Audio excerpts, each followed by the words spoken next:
New York Shakespeare Exchange is a company that is looking to find relevance for Shakespeare in today's world. So we're taking Shakespeare's plays and looking at them through a contemporary lens. It's more about looking at the plays in a way that says, okay, how does this relate to what's happening in our world right now? We don't present things that we give to you. We show it, here it is, it's done, it's in its box, and you come take a look. There is a very active sense of engagement with the audience, of carrying on a conversation, and that there is an exchange of ideas from across centuries, from Shakespeare to us, and between us and you. We often tie our work back to the groundling experience in Elizabethan England, where the groundlings were paying a nominal fee to come in and see the show, and standing there and watching 4 hours of theater. They were not the educated, they were not the rich. They were there because these stories were fun for them.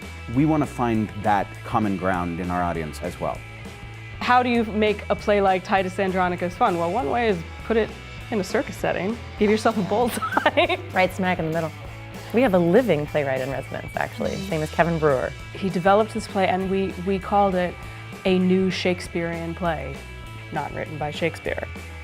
The people who were scared of Shakespeare would come to see this play that was 3/4 in iambic pentameter. And a number of people came out of that play thinking, well, maybe I would enjoy a Shakespeare play more than I think that I would enjoy it. The other sides of that, of our programming, the one is called Shakespeare, and it's New York City's original Shakespearean pub crawl. On any given Saturday, we'll meet in a neighborhood and take an audience to 4 different bars throughout that neighborhood. We spend 45 minutes in each bar, and in the middle of the party, a scene from Shakespeare erupts into the crowd. One of the best things about it that I find is when you do one of these scenes and you have people who say, you know, there are bits of this that I heard for the first time that I'd not really paid much attention to when I've seen the play. But this scene makes more sense to me now, having heard it in this bar over a beer with a bunch of people. So that's the second pillar of our programming. The third is called the Sonnet Project, and this is an international, worldwide project that we're filming each of Shakespeare's sonnets, all 154 of them, as individual short films.